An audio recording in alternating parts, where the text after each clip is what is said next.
Sports parents, if you're looking for a program to help develop your student athlete, check out my course, The Edge, showing and helping the student athlete how to take effective action, developing discipline, showing them how to develop a growth mindset and expand their mind in the form of reflective thinking. This is the place you want to be. This is course. I want you to work through this course with your student athlete. It's not for them to go at it alone. This is a gap. This is a way to bridge the gap between the student athlete and sports parent and the student athlete and the coach. Check out my course, The Edge, at sportsmastery.thinkific.com. I'll also have a link in the show notes.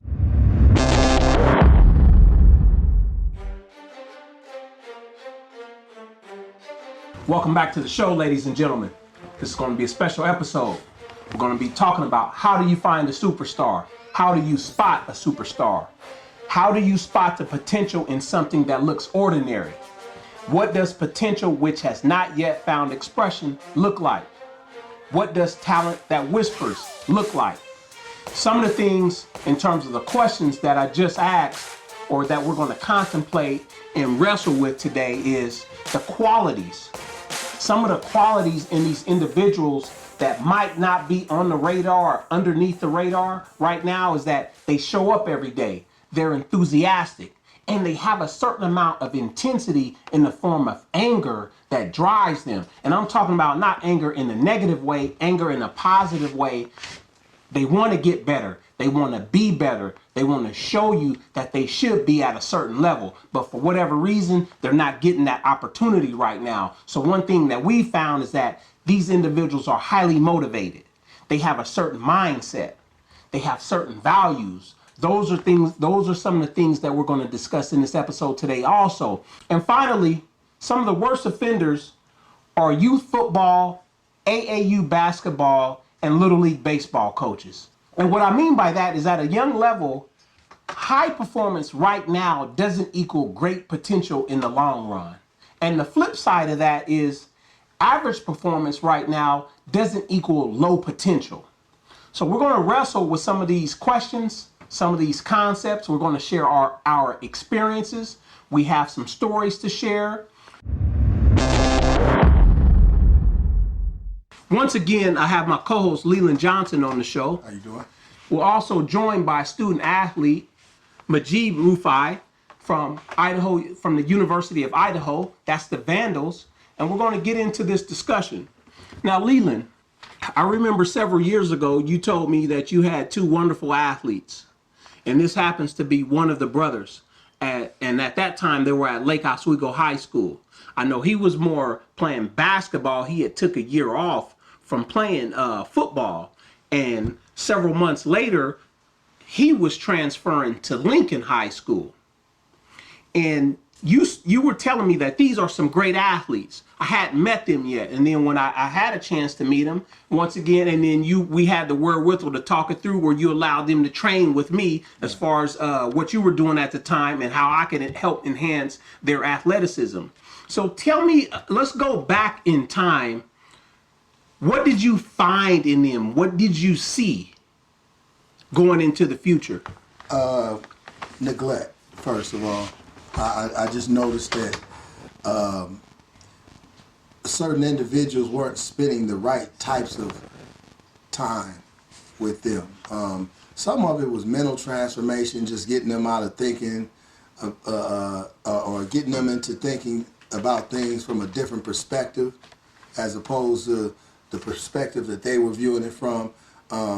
He had a situation in basketball where there were a group of individuals that would always come pick him up, take him to play, and what I helped him to see was those individuals weren't helping you. Those individuals were using you for something, and they were using you for things that you had no clue that they were using you for. And I think, I know for a fact that this individual he seen something in him that he wanted to see in his son. And he figured if they were around each other all the time, that it would kind of bleed off into his son. Those qualities. It didn't work, did it? No. It didn't work. So So speaking of qualities, when y'all first met, what qualities did you see in Mujeeb from a training standpoint that made you say, hey, you know what? I got something here. What I do is I go to the parent, and I met his mom, and right off from the start, I knew I had something when I met her. I'm different, and I think we're different than a lot of coaches because we look at the lineage, we look at the genealogy, we that's where we first get our first understanding of the individual. And first of all, she was an athlete. She was a two-sport athlete. I think it was volleyball and basketball. Yeah. Volleyball and basketball. And she was very aggressive with her conversation. So that led me to believe and understand that an aggressive female who understands sports is going to rear a really, really good athlete. And they're going to have a cold mentality, really vicious mentality. If you do your research, Kevin Durant, Shaq, they all had powerful moms. You know what I'm saying? Moms that were not only big in stature, but big personalities. And she had a big personality. When I seen that, I knew that then I was gonna, if we were gonna work together, that she was gonna back me in my beliefs, and I was gonna back her in her beliefs. So that was the first thing that I saw in these two individuals. It had nothing to do with even having a conversation with them. It had more to do with having that conversation with her and seeing what types of situations she had put them through. So what I'm hearing, ladies and gentlemen, and this is what I know to be true, is understanding and developing a little relationship or conversation with the parents and understanding the disposition of the parents and what's going on at home. Now, take us through those early training sessions, because I've often told you that I like to take my time with an athlete and get to know them over 2 or 3 months. It takes some time and consistency. So go back to those first 2 or 3 months when y'all very first started training. You're getting him into the gym, you're getting him into the weight room. What did you see over those first few months that gave you like that aha, okay, we could go further. I could see where he's going to be in 3, 4, 5 years from now? I also seen that what they both needed was someone like them that was in the same position they were in or the same place they were in. They also, well, let's take it back. I think that one of the biggest advantages I had at that time was my son. I had Jazz. So they could look at him and see certain things in him, and they were like, oh, I wouldn't mind having those qualities. I'll never forget the time when he walked, we were in the weight room and we were having a conversation. He said, man, let me ask you a question. I said, what? He said, how does Jazz do that, man? How does he do that? How does he do that? I go, do what? He said, he's one of the popular kids in school, but he doesn't carry himself like he's a popular kid. He deals with everybody. And I then said, you know, well, man, that's something that you have to kind of start or talk about way back in the past, and this was a part of his growing up. We used to have these conversations about, you know, approaching things a certain way, and I seen that they were open to. He was really like wide-eyed.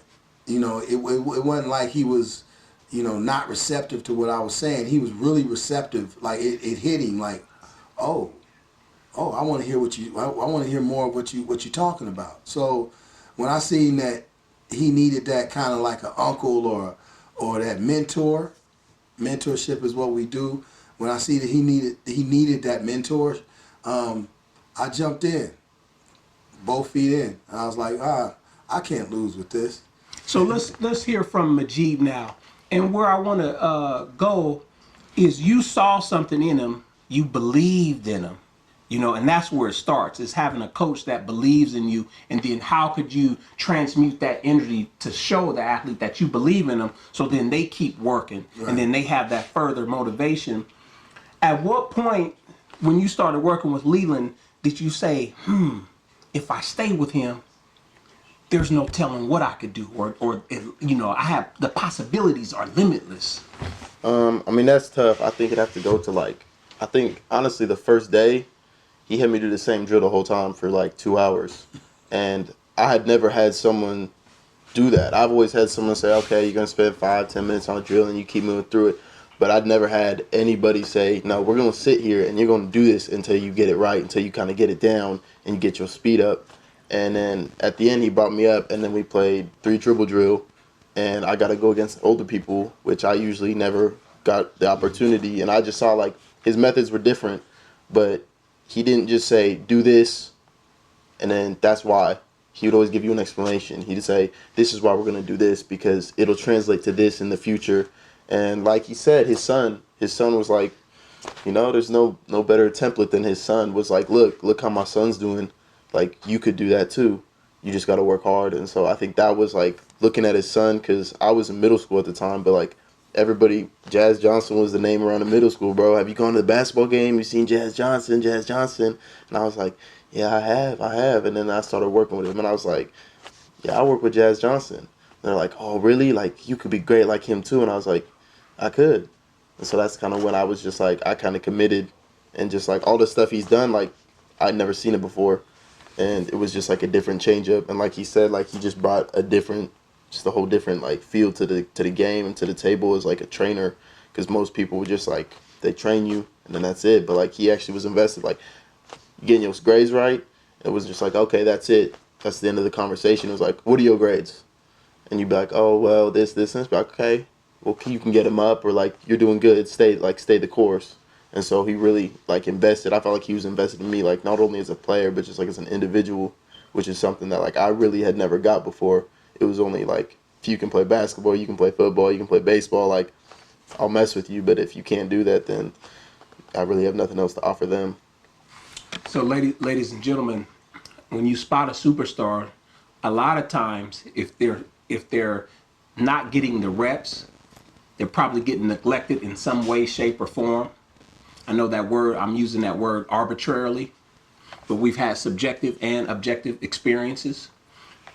It's going to be another coach that says, you know what, if he got the attention that these other athletes are getting, I think we can be somewhere. So then the belief comes in, believing in the individual, developing a relationship with the parents to understand what's going on at home. Y'all started off with basketball. Tell the audience where you're at now and what sports you're playing. I'm playing football. I'm at the University of Idaho. I spent my first year at Boise State, and I just transferred. And we started off with basketball. I mean, that was just I love basketball, and his son was a great example of what to do. But we had conversations, and was physically, you could do great things in football, and I love football too. And I took a year off to get better at basketball. But then I was yeah, I love football too. I missed it. And so we decided that was the course that I wanted to go down. And then that's when we just started hitting the weights harder, because physically basketball is more athletic as far as agility, but football, you need to have a different toughness to you, because it's a real contact sport. You need to be able to have your body built right to where you're not really susceptible to injuries, and you're not injury prone, your joints and everything, your kinetic chain is all connected and strong. And so that's when we started just hitting that crazy, just to make sure that if I was going to do this, I didn't have to worry about not making it through football season and ruining basketball season or ruining track. Everything was going to go smoothly because my body was where it should be. But also as a trainer and mentor, it's important that you understand your landscape and you understand what's going on. And I think I always let him know that, look, this is what you could be in basketball, but prototypically, this is what you are in football. And I would say that to him. I would go, this is what you can be in basketball, but I just want you to know that prototypically, you're off the charts in football. The minute I met his brother, this was it was a crazy thing to say, but because of my knowledge and understanding of the sport, I looked at him and I said, you're a Division I cat ready to happen, waiting to happen. You have any offers? No. You talking to anybody? No. Stick with me and I guarantee you'll be a Division I athlete when it's all over and done. That's right. That's right. We'll say that story for later. And I also know with him, you let him play on one of our first 7-on-7 teams in the 2016-2017 winter, and he played a lot of receiver and defensive back, route running. Route running was a little raw, but what I noticed is that he could jump.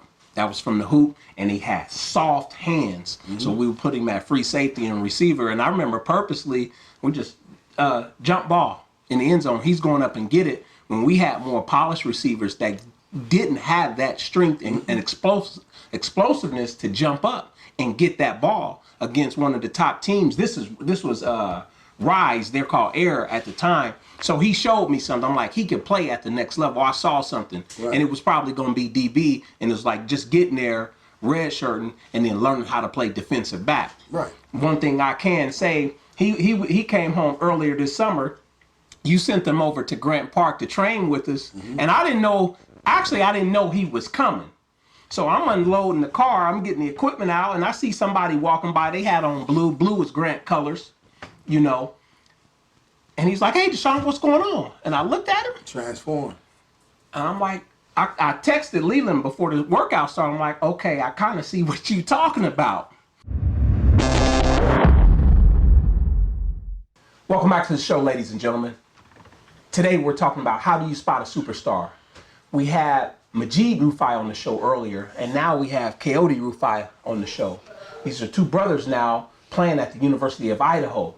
That we've been discussing how do you spot the potential in something that looks ordinary. What does potential, which has not yet found expression, look like? What does talent that whispers look like? Now, when I first met you, Leland had sent you over to train with me. He sent both of y'all over. Yeah. And you were still at Lake Oswego High School at the time. And Mujeeb was in the process of transferring to Lincoln. At the time, this was basketball reasons. So I'm going to go ahead and take credit for this because I told you, well, why don't you transfer Kayode to Lincoln? What's the point in driving to two different schools every day with their mom? And I'm like, Leland, he's a great student academically.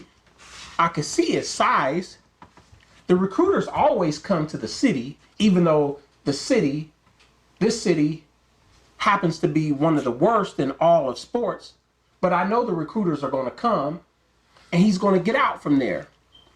So I think y'all talked it over. He made that jump and he shined. Yeah. I think, but there was other components that had to be worked out first. Of course. I think the biggest thing at that point I had two offers at Portland State, Wyoming, and nothing's laid back. We were more concerned about Mujeeb, and we were making sure he is set up, and then it was kind of full circle, Like you said, you dropped in his ear and he dropped in ours, and it made sense because, obviously we go to the same college. We've been going to the same college since he went to college, and we wanted to go to the same high school too, so it all added up, So let's get back. Let's roll back the clock to when y'all first started training. How did you meet Leland? Oh, man. I remember I was walking to some football lift. Dan Manager. I was walking to some football lift. I was going to go down the stairs. And I didn't really know him. And I wasn't in the phase. I wasn't really in the mind space to where you see a brother, you say, "What's up?" I was pretty, and that's part of living in Lake Oswego. But that's, I'm grateful that he came into my life because that's different now. But anyways, back to being on topic. I went back to gym, and I was about to keep on walking, and I did. I did my workout, and I came back up, and it was only an hour workout, but he'd be working out for like damn near the whole day, but that's a different story. So I went back up at the gym, and he said, "Hey, come here," and I was like, "What's up?" And told me that he wanted to work me out because he'd heard some unsavory things about me because I've been in a fight that year. I think it was the semester before, and he was wise enough to see me as just a kid who was misunderstood, and I'm grateful for that because a lot of people some football player. Okay, you said I'm a good student, but back then I was an average student, and there was nothing really outstanding about me other than what he hadn't seen yet, which was my work ethic. You know what I mean? So when I went there, then he wanted me to work out, and it was weird, crazy. We lived in the same area, we at the same local gym, so we went to the community center. And why I kind of like fell in love with it was Mujeeb and I. We've always been like partners in crime. We've always just worked out, always try to do something, whatever it was. And then I remember when we were real young, we had this conversation. It was like, man, I just wish if someone gave me a book. It's like building Legos. I'll just build the bricks. I wish we could just do it because we had a dream, you know what I mean? Mm-hmm. And then, he came into our lives and you came into our lives, and it was like, well, here you go. I mean, talk is cheap, but you know what I mean? So when we went there, it was a different workout. Like, it was different than what you'd done. And it was like Mujeeb told me when I was younger, before I met Leland, he's like, when you do something new, like playing a new position, because Mujeeb's played DB, he played just about every position. When you do something new, Mujeeb told me, you can't be afraid of that feeling. You know what I mean? Like, here we are on a show. Like, I never knew this would grow into this, but y'all doing it now. It's a new feeling, and like, you can either run away from that or embrace it. And that's what those workouts were. It was like, this is different, and I'm getting stronger, so it's good. You know what I mean? It's simple. So that's just kind of how it started and where it went. Leland, so when y'all first met, let's go back in time.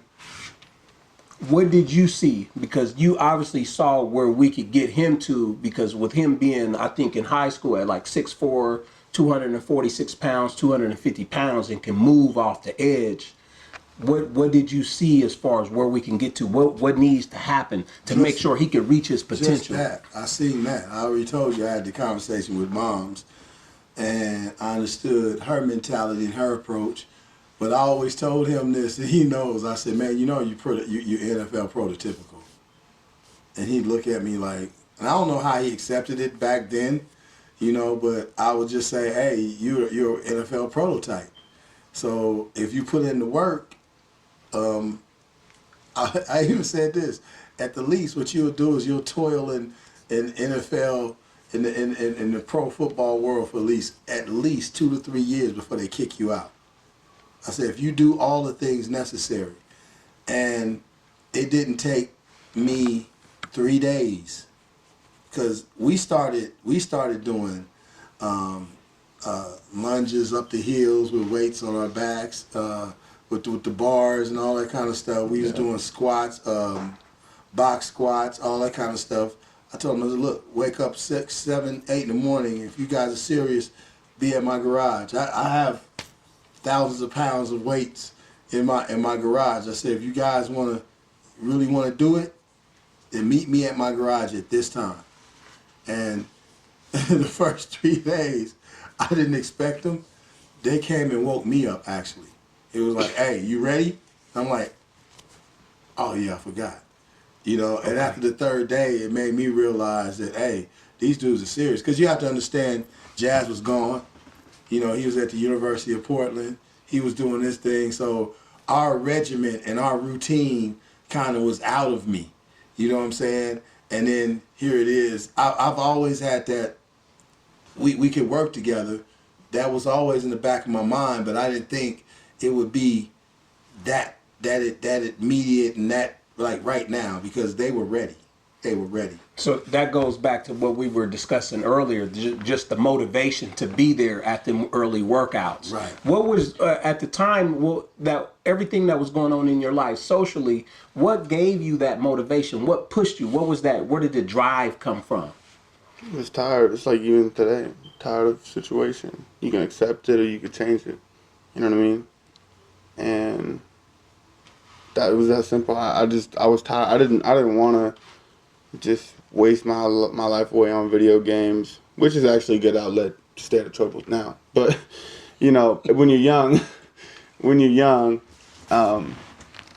it's just distracting you from what you're. Though it's looking back on it, there's so many building blocks, like a lot of foundations that were just laid down without you really thinking about it. you know? So my motivation to get back to it, I was tired of, I'm in Lake Oswego, bro. I'm not Lake Oswego. You know, everyone's watching. Most people know Lake Oswego is a pretty affluent community. But I was in the area, but I wasn't from there. I moved there, and we weren't the typical affluent family. And I've seen people with Ferraris and all this other crazy G-Wagons, Mercedes, and that was cool, but go visit your friend's house and come home and eat spaghetti. Which that wasn't your experience. It's not my experience, but Yeah. it did. And you couldn't fake it. You weren't going to fake I'm not. it. Yes, Yeah. that's not me. And so it was a trip for a while, and had these raggedy clothes when we moved there, and got clowned a little bit, but that was whatever. It motivates you. It's like you see the car, I want to drive it, knowing I paid for it. You know what I mean? Because, a lot of people, another athlete at University of Idaho told me this. He told me, he's like, a lot of people, they're born on third, but they act like they hit a triple. Ain't that a trip? Yeah. Yeah. It is true. Yeah. And I got a friend of mine who actually, I was driving with on the way over here, and he acknowledges that he was born in that, in that situation. And he was like, it's cool, I'm blessed, but part of it works against me because I don't have that chip on my shoulder in some things. Which, I challenged him. You got to find it, It's like, I was watching The Breakfast Club, and they was talking about Kylie Jenner and about how she's such a billionaire now. And, a lot of people, you can easily look at that situation, right? And you can easily say, oh, well, how could she not? Well, there's a lot of people, if I give you that many millions of dollars today, are you going to sit on it and be a millionaire, or can you make a billionaire? You know what I mean? Right. Like, Yeah, so. me and your brother was having a conversation to go off the cuff a little bit. We had to talk about J.P. Morgan, Mm-hmm. who was one of the richest men in the world at the time, and I explained to him how when J.P. Morgan died, they found out he only owned 19% of his wealth. Hmm. So someone else who invested in his ideas and in his ideas. It's getting a return on investment. Yeah, or the story I tell you about, and I'm not gonna mention his friend's name, but my friend, I told you, he wrote this song by Montel Jordan. Yeah. This is how we do it. And he told me the story about that. So he told me how he wrote the song, and if you hear Montel Jordan, my buddy, I've heard him sing in the studio, and they sound eerily just the same. And I took myself back to that situation where he wrote the song, produced it, and then presented it to Montel Jordan. And I know at that time Montel Jordan was like, oh my goodness.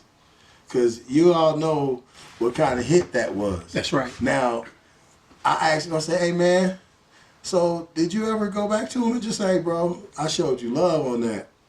And he said the response he gave him was, don't get mad at me because I believe more in you than you believed in yourself.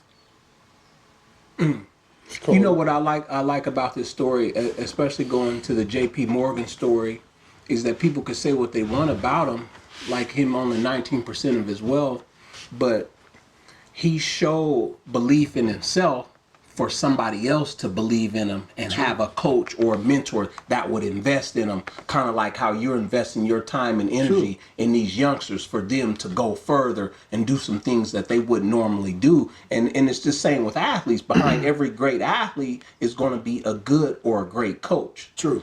So that's a wonderful thing. Where are you at? You're at University of Idaho now. What are you studying? I'm studying marketing. I should be able to graduate that marketing degree, I think either next summer or next fall, depending, because we had transfer credits. December, maybe? Yeah. Okay.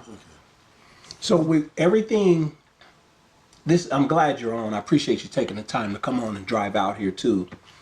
What would you say to the athlete in 10th, 11th, and 12th grade that's about to go to college for sure? There's some things that we talk about, from subjective experience. it'll show up objectively to you because we've been through it. You haven't been through certain things yet. Now you've been in school. You've been there for 3 years, going into your senior season. What would you say to the young athlete who might be working with Leland or myself right now, Going to college? about to go into college, about what to expect as far as what he trained you, and then all of a sudden you go through it? I would say the most important part, like overall athletics, leave it in the past, keep it in your memories. And what I mean by that is everything you've done, accolades, is in the past. But those moments of confidence that's built you to like the athlete you are today, that's what you keep in your memory.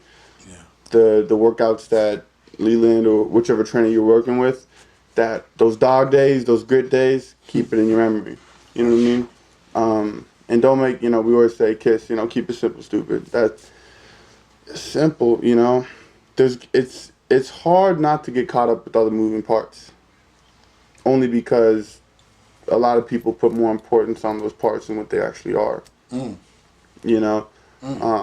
the end of the day, it's football. And that's it. Or whatever sports you were playing, That's right. You just got to break it down day by day. I'm proud of myself because I think these last couple months have been really good at just utilizing the day, What can I do today? Maybe I do need to sleep, Maybe I need a rest, That's important too, however it looks like that day, and right here what's right, That's right. Sometimes a coach might not be, if it's a coach and it's here, you got to go here.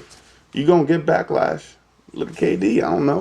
I don't know what the situation was, but you know what I mean? Like, you just got to listen to your heart. And if you're doing that, then there is no regrets. You know what I mean? There is no, if, and I've done a good job of that. I feel like regardless of what people's opinion of my situation is, I'm really happy and optimistic about my future, and that's how you got to be. That, you could be in a situation with so many more things maybe, but maybe going down that path, you look back 5 times more a day, Before we close out and as we get into the fourth quarter, you get to college, everybody's all state. Yeah. Everybody's all league. Everybody looks just like you. They might be 270, 280, 290. They can run. All the backs can run. You've seen speed that you've never seen before in your life. What would you say to the youngster out there once you see that everybody is just as good as you or has the potential to be just as good as you? How do you get through that? What mentality do you have to have where you might be as good as the number one, but you come in at number 3? That's why I think the problem is a lot of it is like, how do you get through that? No, man, that's cool. That means you're doing good. Like I remember even back in the gym. So in other words, you saying the struggle is real, the struggle is cool. I mean, it's like you were. I was gonna say, like, back in the day when I met you, you were like, I don't need to be the best. I need to be around the best because that's gonna make you better. You know what I mean? Mm-hmm. And like, see it as that. Okay, that's cute. That's cool. But 2, like you said, you want to close the gap every day. You know what I mean? And maybe you're not going to be the best, but if you're just 5% below, when he goes down, you're going to be the man up. A lot of it isn't starter for 4 years and look at this guy, he's league. No, he's been there behind, waiting, patiently, a killer, just chilling. And man, he had an opportunity and he utilized it. You know what I mean? Yeah, me and your brother this morning was talking about that every individual sees himself as a star and no individual sees himself as the 7th, 8th, or 9th guy. And they don't realize that there are a whole lot of 7th, 8th, and 9th guys who've had a 15-year career. You don't know their names, but they're successful in life. They're successful in their business, and they just understood the whole landscape. They understood it from the standpoint that it's not about them. It's about the whole system together. And how can I be an important cog in it? Most definitely. So before we close out, what would you like to leave our audience with? I mean, athletes and just people in general, I just feel like the biggest challenge today is just making sure you're doing something to progress yourself and not getting content with your situation. I was talking to my dad, and I was like, oh, we had some things we were going to bring to his house, and we were we're gonna like set him up with some things. He's like, nah, I'm fine. I'm like, why? He's like, I don't want to surround myself with things that make me comfy. And he's an African dude, and it's African principles. But it spoke to me, and I was like, don't, the comfort is cool, the TV and the things, the entertainment, you lay back after a long day, but it's important to distract you from the stress of life, but don't let it blind you, because when you're blinded from it, you can't change it. So that's with everything, whether it's sports, school, whatever it is, just see it for what it is so you can change it, or keep it to where you want it to be. The book of the day is the gold mine effect. We've lived it. We've been around it. So we've turned our subjective experience into something that we could share with other people to help them, to give them a real, practical knowledge that you can apply. And we've both often said, you want to learn from other people's experiences so you don't have to experience that yourself. You can save yourself some time from metaphorically getting your head busted. Exactly. You want to be able to learn from other people's experiences. And we've discussed how to spot a superstar. How do you spot the potential in something that looks ordinary? That's what this is about. It's often difficult because we look for what's right now. And I'll say it again, the biggest offenders are you sports coaches, because you happen to have the athlete, that's good, and they get all the reps, but there's always that second or third tier kid that all you have to do is develop that kid. And that's why some kids leave, they go seek out other situations, even on up to a high school level such as yourself. Somebody chose to neglect you. Right. And somebody said, you know what, I see the neglect, I see the long-term potential. Here's what we need to do. Right. Here's how we can make your situation better. And those are the signs of a real coach, because we work from year to year and we look at a goal or a destination and we say, what qualities do you need to get here? And now let's work backwards.